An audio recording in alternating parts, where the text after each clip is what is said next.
Right. And you brought up the Harmon distance, and we have a question about it, in the set here, where one of our audience members said, "Love that you mentioned the Harmon distance. I've been trying to explain this to kids and parents, but they forget the concept as soon as they leave the office. Any tips or visual aids you've seen work well to make the idea of elbow to chin distance Yeah. memorable and actionable?" And I think that's a great question, because we can pass along all of this great information, but how much of it is really going to be retained when they get home? Cheryl, do you have any tips in your office to help them remember the Harmon distance or Uh, anything else? yeah, I mean, a lot of times I just say, if you're sitting like this, just keep it that far away. And parents, they get that. But I think if you want to make it a little bit funnier and a little bit more memorable, one of our presenters at boot camp several years ago, I don't know, Brianna, did you see this? Carrie, did you see this? It was the cutest explanation I've ever seen of Harmon distance. And I know if you're not watching this on video, if you're only listening, you're not going to be able to see what I'm doing. But basically what she did was she said, if you have a patient holding their reading material and they're holding it too close, their arm is going to have a V shape. And if they move it away and they have an L shape, you tell the patient, okay, now when I'm sitting like this, what letter does this make? And you're sitting there with your arm like a V shape, and the patient says a V. Okay, and if I hold my arm like this, what shape does that make? Okay, well, that looks more like an L. And then you say to the patient, do you have V-bows or do you have elbows?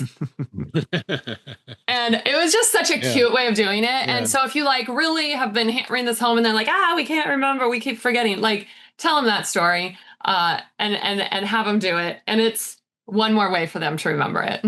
Yeah, I love that. I think it was Carrie Alfieri who mentioned that on stage, if I'm not mistaken. Yes. Brianna, do you have any kind of, fun tips or guidelines that you pass along? Yeah, what I do is I make them do that. I don't call it that because nobody's going to remember the name, but I have them, chin, hand to chin. And then I grab, because the mom has their cell phone or the dad has their cell phone out. And I'm like, can I use your cell phone real quick? And I hand it to the kid. And I'm like, everything stays outside of this distance. And then I say, now let's reflect this back on mom and dad. If you see them too close, you get to also call them out. And everybody laughs, right? And so it works both ways where you're getting the family involved. Because this is all about the family unit. I can't tell that to you enough in myopia management. It's all about the family unit and figuring out what's going to work best within that family. Right. That's a great point. Like bringing everybody into the conversation and making it that dialogue that everybody is having. And I'm picturing kids pointing it out to their parents, and parents are like kind of the not kind of, but they are that guiding point for the kids. I've said this before. Like I talked with a therapist, a family therapist, and she said they have the same problem. Kids are on their screens too much. They get asked all the time, how do I address this? And she'll often point out to the parent, like, hey, over the course of this conversation, I've seen you on your phone like this many times. So if you don't practice this kind of behavior that you want your kids to model or follow, then you're setting a really bad example. Carrie, do you have any tips that you've sent home with parents and patients? Well, we had to actually print out in the old days. We had bad used paper, and we would have the demonstration of the Harmon distance. And I go back and remind them. Handouts, Carrie. That's I know it's so 80s. It's so last century. But what can I say?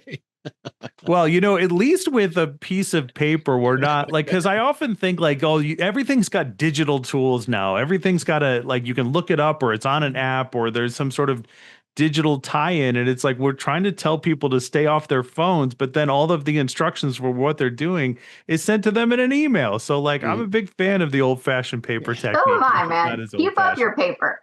That's right. Let's go to the next question. Myopia Mindset at gmail.com is how you reach out to the show. We can answer any question that you have. It's a safe environment. We love to talk about this stuff. Myopia Mindset at gmail.com is how you send us your questions. Let's talk about evidence. What evidence should we show parents? Hi, Matthew. Fantastic discussion with Dr. Herzberg. When I talk about the environmental side of myopia, I often get asked for the study that proves it.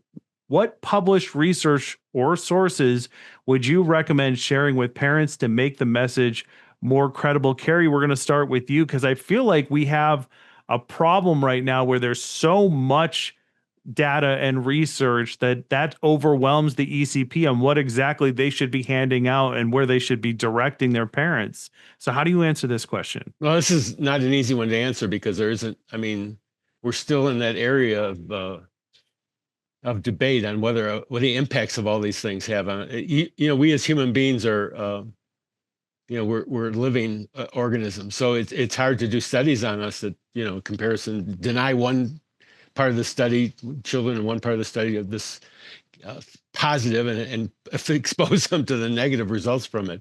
So I don't really go into that when I talk to my patients as far as the actual data out there, because I think it's a little, I don't, my colleagues can correct me on this, but I don't think there's anything that really points directly at something like this. I mean, they have ideas, like, for instance, does excessive amounts of close work cause myopia? There have been some new stuff recently that said yes, there is an association between using computers and myopia. I don't, maybe we can get down. I don't remember what that study came from, but in the past, we haven't been able to connect the dots on whether doing a lot of close work does increase myopia. But we all know, that it does. So, coming across with that study is a little bit more difficult in that respect.